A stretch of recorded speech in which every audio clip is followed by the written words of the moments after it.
we have to remain mindful that the fact that the issue at hand is a very serious one.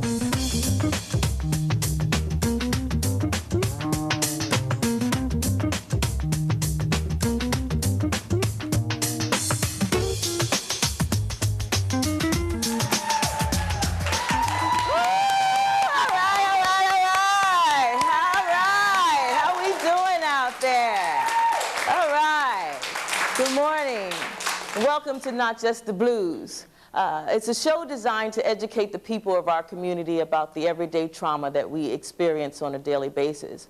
And today's show in particular is dedicated to our producer, who is out sick, and we want to make sure that Vaughn knows this one's for you. Hi, I'm Dr. Denise Hicks-Ray. I'm a clinical psychologist, board-certified expert in traumatic stress, and one of my best roles in life is I'm a facilitator of healing. And when it comes to healing our children, it often takes more than a Band-Aid or a parent's embrace. For the next half hour, we're going to help parents identify certain childhood behaviors that may or may not warrant a doctor's prescription. We're going to be looking into the face of a normal teenager who has normal concerns and who is really just an okay kind of a guy. And then we're going to explore the topic today and get a better understanding why being misdiagnosed and over-medicated can often lead to bigger problems for our children.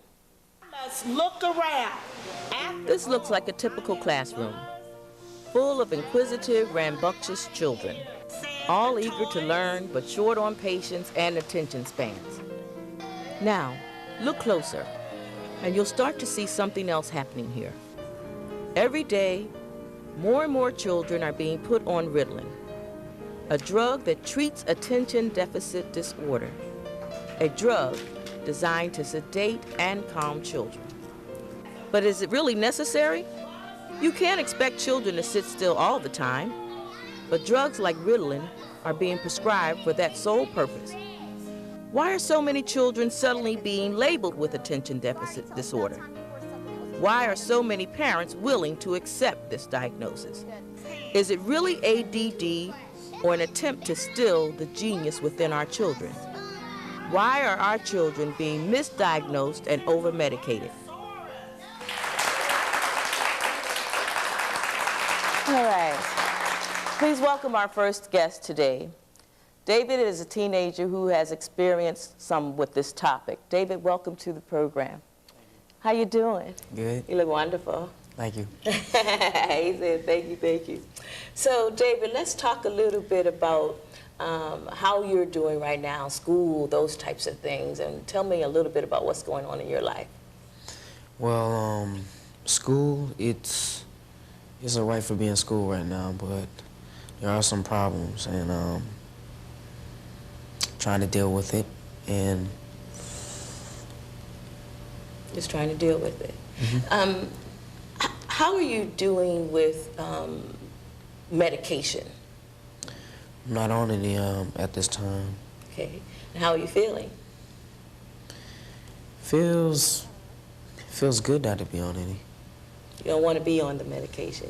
No. You function a lot better when you're not on it. Yes. And you don't, do you want your peers, your teenage friends to know that you're taking some sort of medication? No. No. You would rather not have what they call a stigma associated with you and medication. Yes. Do you think that in order for you to function like a normal 13-year-old that you need to be medicated to do that? No. So when you're not medicated, are you just sort of regular kind of guy?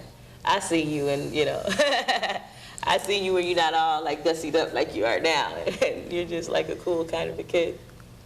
Yes. Yes. Well, here is what we thought as far as David was concerned. We thought that we'd give David an opportunity not to be on medication and then ask him some questions about the things that he needed in his life. One of the things that we concluded was that he wanted to make money. And so we were able to help him set himself up in a business. And that business is what, David?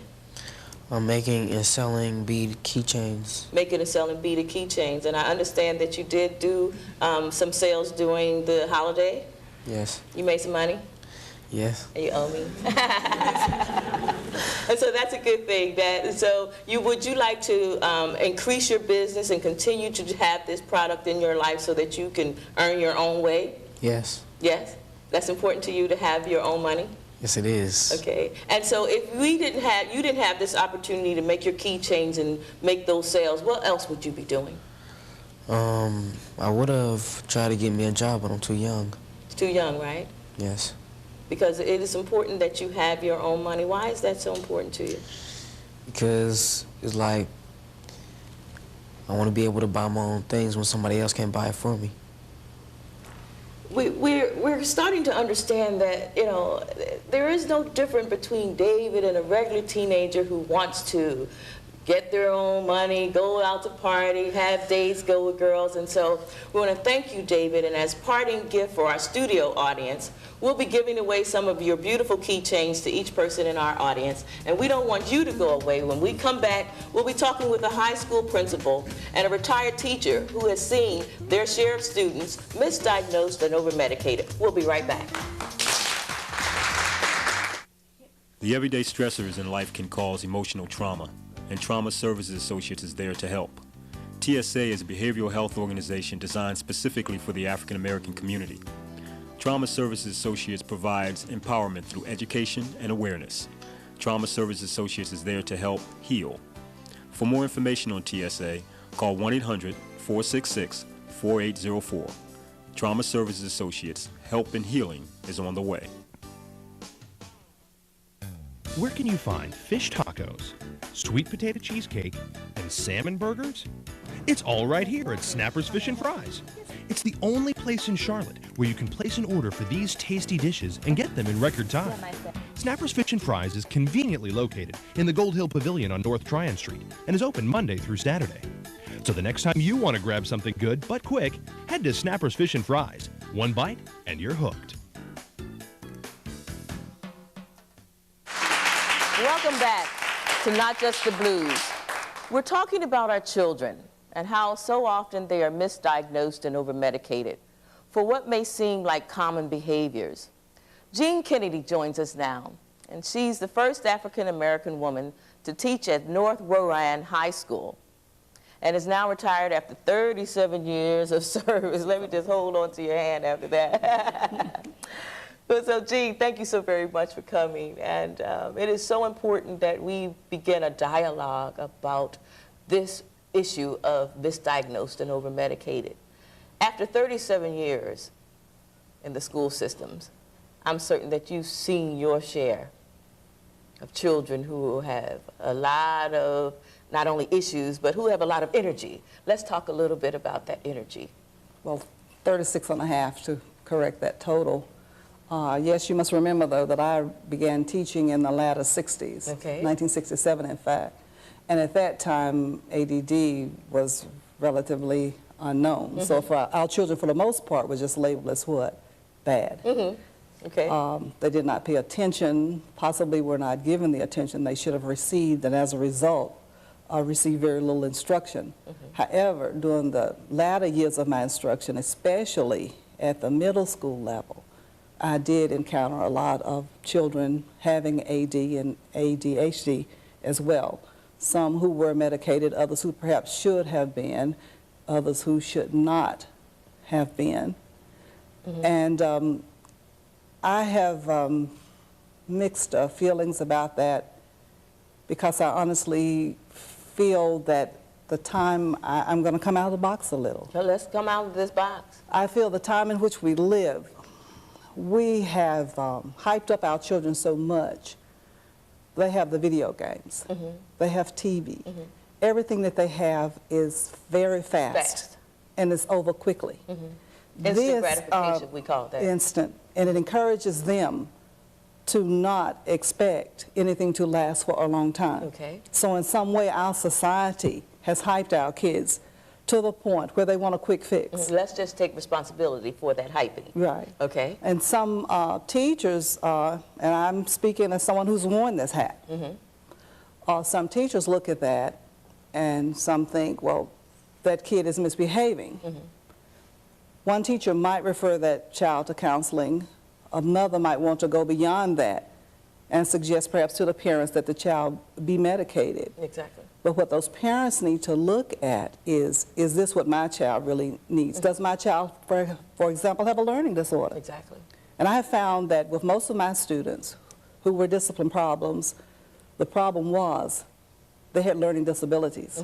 They did not want their classmates to know that A, they could not read well, Yes. so they cut up. But once I kept them after school and worked with them, I discovered that that was the problem. So the masking begins very early Yes, in it does. life. And because we have not had the type of attention that we have required, I believe that the attention deficit is not so much in our children, but in the people who are guiding our children. I agree with you completely. And so I think I will coin that right now. The deficit is on the other side. Yes, it it is is. truly not in the children. And so they are actually emulating behaviors. And when they see that that deficit exists in adults, then they certainly do an excellent job of emulating, because that's how they're learning. I don't believe that young people, especially like the Davids of the world, are necessarily need to be medicated. No. And his energy is very high, but I don't know a little boy whose isn't. not. And I don't think that we're doing a very good job of allowing them to be children and to utilize that energy. Right now, we need, not only do we need quick fixes, but the system requires 35, 37 children to be quiet and still. Yes. And so that does not apply to every individual. Some children are academically challenged, and other children need to be more involved in activities that require their motor skills. And so I don't think that we're doing a good job of screening and assessing. I agree with you. Okay. Because on the other side of the coin, as a grandmother, if people saw my grandson, they would automatically say that he's ADD. Yes. But then he's 4. Exactly. This is typical of a 4-year-old, and so of children younger. And they're labeling them so very young. Yes. I've had some situations where I've been able to intervene on David's behalf, where the school has said that he was suspended for self-masturbating. And he was holding the stance like most African-American boys do. While I don't, as a grandmother and a mother, I don't like the stance, but it is what it is. Yeah. But it is clearly not self-masturbating, public masturbating. It is none of those things, and here is where I'm having the greatest problem. These labels are carrying out to his adult life. And he will be unable to remove some of these labels, because here is what the rule says. If it's not on paper, it doesn't exist. And if this paper trail begins to be established at such an early age, poking a girl now is sexual predator. When did that become such a bad thing for young people to be able to, their hormones are all over the place. That is true. And so how do we get to do a better job of not lumping them in this group of what I call legal addicts now? We're creating a climate of legal addicts so that we can better move them around and not allow them to exert their energy. And as a teacher, as a former educator, can you please help me get to a point where I understand this better, what to do? I personally think that guidance counselors need to be permitted to counsel. For the most part, they are test coordinators. Okay. If they could actually interact with the students more often in group settings, I would prefer group counseling as opposed to the individual, as they simply don't have the time for it. This would be a big way of helping our children deal with themselves. Children are going to be, first of all, more open in smaller groups. Okay. They will be more candid with a smaller group than they would in a full classroom, because they know that everybody's looking. So I'm not going to let you see the real me. Mm-hmm. But the counseling could help our children. And beyond that, I think somewhere, Doctor, we just have to look at it, Doctor. We have moved away as parents, and I'm saying we, mm-hmm. with working with our children in the spiritual realm. Exactly. Somewhere if we get them back in that spiritual realm, if we get them to realize the importance of, I don't know if we want to say it's good behavior, appropriate behavior, or what, but to me, the black male must simply know he cannot do the same thing that his Caucasian counterpart does. He'll be measured with a different measuring stick, and we know that if we look at statistics, we're going to, first of all, males diagnosed more often than females, and we're going to have blacks diagnosed more often than other ethnic groups. We're going to have most of our young black children diagnosed possibly, I think from 1997 up to something like 2002, we had the percentage of children diagnosed move from 5 point something up to 7.2. That's a big movement in 5 years. Very big movement. That's a big movement. And quite often you have, again, an educator tell the parents, well, I think he needs medication. Exactly. And one case study I read about, a parent did take the child to a pediatrician who did not test the child, and you know yourself as a trained person that you would test the individual, but rather chose to give the child, what, stimulants. Exactly. Because that was what he thought. Child had a learning disability.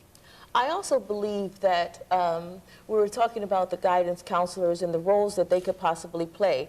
Here, from a trauma standpoint, and being that person that keeps their eye on cause, not symptom, I believe that the facilitators, the guidance counselors, are in trauma from a personal standpoint, and so they're perpetuating that cycle from home to work, work to home, as it perpetuates itself, which doesn't lend them very much leeway to understand the dynamics of somebody else in trauma when they're actually in crises a lot themselves from personal issues that are going on in their own lives that they can't quite put their finger on. Overwork, underpaid, whatever domestic things that may be going on, their own children completely out of control, and then ultimately we have this diet thing that we should begin to take a better look at. I know that we don't have a lot of time to continue this conversation today. But on that last point, though, Doctor, you said guidance counselors. I would rather you had said some guidance counselors. Some guidance counselors, because exactly. My brother-in-law doesn't fall into that picture. And not everyone will fall into the entire category. And most African-American counselors don't fall into that Okay, group. then I'm certainly accepting that correction.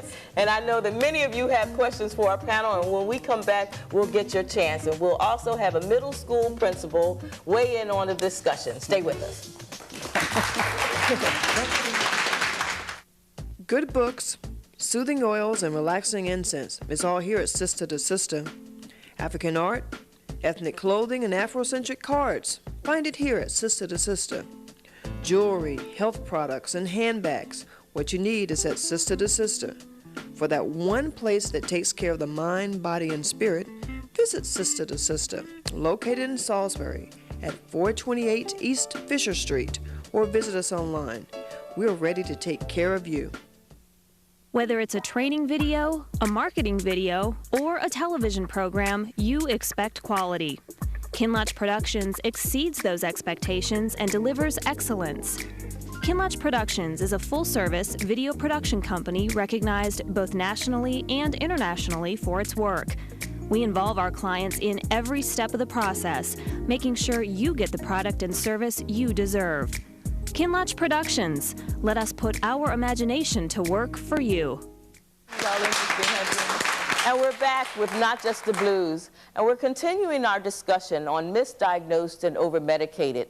And joining us in this discussion is Jerome Higgins, principal of Eisenberg Middle School. Jerome, what's your impression on what you've heard today? Dr. Ray, I find it very interesting because there are two fields of thought that we're dealing with. And I have my own personal feelings about it. First of all, I would like to correct that Eisenberg is an elementary school. Okay. And I have been at the elementary level, at the middle school level, and at the high school level, so I've seen students at all of those levels with this particular kind of issue going on. I find it very interesting that we have David from his personal experiences and the things that are occurring in his life that he's dealing with or trying to deal with and trying to figure it all out. I also have listened to Mrs. Kennedy and agree. I find it very interesting that I agree with her with so many things. I would also like to add, though, I think in addition to what she has said as far as this is concerned, we live in a fast-paced day and time, as she said. And I think one of the problems our children face is that because of that fast-paced world, because of everything moving so quickly, because of the television, the internet, MTV, the video games, all of those other things that they do, we also expect them to come into a classroom or into a school to sit while the teacher stands and delivers. Exactly. And that's not going to happen. We know that. I think educators are becoming more interested in learning ways to reach out and to affect the lives of students in a meaningful way where they are actively involved and interacting with them. A lot of that is taking place today in education. I think that a lot more of it needs to happen, however. And another thing I think I would like to mention is that one of the things about our children also is that they don't know how to do what I call code switching. They don't know how to move from one environment into another environment. When we came along, as older people as we are today, we had to learn very quickly how to do that. I think because of the way things have come along since integration, I will say, students have felt more accepted, more a part of, and have not felt that they have had to learn that quite as much because others now accept them more and let them in, I will say. But there are situations in which we have learned as adults that you have to learn how to code switch very quickly. You cannot be out in this environment and bring that into this environment and make it work. And they have not learned that because they are accepted, it seems, in both environments. When they are out on the streets with their friends and that type thing, and they're singing the songs, the rap songs, and doing all of these other things that are out there, they can't bring that into the classroom setting or that environment at school. And I think they feel like that they can. And unfortunately, it presents situations for them where they are looked at upon or appear to be students that can't sit down and listen, can't get involved with education and the lessons going on and those kinds of things. So code switching for them is a very, very unknown animal, so to speak. So how do we begin to incorporate that code switching education in their lives? And when would be a good time to begin that? I think it has to happen very early, because as I said, you know, it's something that they aren't really aware of, and they have assimilated into the regular mainstream to some extent, but they have not. We know that because there are things, behaviors, etc., that they exhibit that are not acceptable. Unacceptable in those particular environments.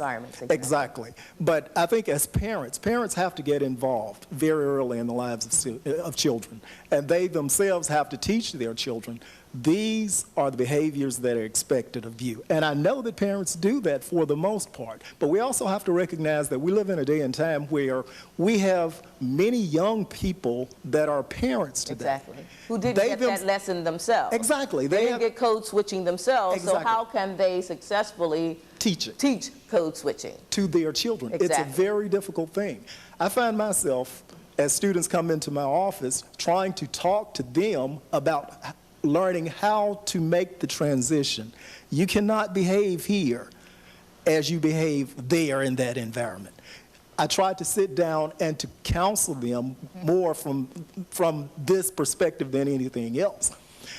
All students, and being that I'm on an elementary level, it's even more difficult trying to reach students there because they're very young, but they're also very impressionable. And I feel that I have a great opportunity in life. Exactly. I'm in a great place. I always get here and want to move this further, and this is one of those topics where we could have a show after show after show because we cannot cover all of this information in one segment. But we certainly are doing an excellent job of opening up this dialogue. And with that said, now I need to move over to the audience and sort of begin to get some of those questions, and maybe we can leave here with a little bit better direction than we came in as it relates to misdiagnosed and over-medicated. Over here. I have two questions. One is for David. What inspired you to choose to do keychains as a part of your therapy? And two is, do the doctors or principals see any correlation with disciplining your children at home with the diagnosis of these ADDs in the schools? What made you choose keychains? It's because I did these like a couple of years before, and I just wanted to make some money, and it was just something to do while there was nothing else to do. And the second question was for our two educators, and we can go here first. Is there a correlation between disciplining at home? Like, as a parent of two children, I'm not technically allowed to discipline my children the way I see fit in school. Do you see a correlation with my child being diagnosed with ADD because I can't discipline them at home at school? I would imagine that discipline at home would possibly impact ADD at school, but there are so many other factors that lead into ADD more than misbehavior. And I think perhaps that's one big misconception about diagnosis, that it's purely misbehavior. It is misbehavior with some other things. For example, the child possibly is not doing well in school. The child becomes somewhat antisocial. The child might, I've said is antisocial, might not be doing well academically. So it's far more than just misbehavior. But I would think that if I choose to be non-judgmental, I know I'm talking in circles, but I would think that the way one disciplines her child could possibly influence ADD. I'm not going to put it as the only factor that would contribute to it, but it might be one of those contributing factors. Mr. Higgins, your thoughts on that question? Yes, I'm inclined to agree that there is a correlation.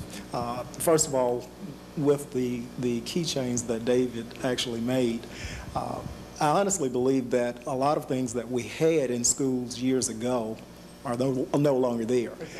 Children could get involved in mechanics, auto mechanics. They could get involved in woodworking. They could get involved in, a number of things, brick masonry, all kinds of things. A lot of those things are not there for them today. And as I said earlier, you don't have that stand and deliver kind of mentality going on now. So we've got to have other things that they can get involved in, because not everyone is going to elect to go to college or can go to college. Exactly. So we've got to have other outlets for them. Well, we're out of time again, and again, we've touched on some key points in today's show, and we want to thank our guests, David, Jean Kennedy, and Jerome Higgins, for being here. And thanks to our studio audience for taking a part in today's discussion, and thank you for watching. And remember, it's not just the blues.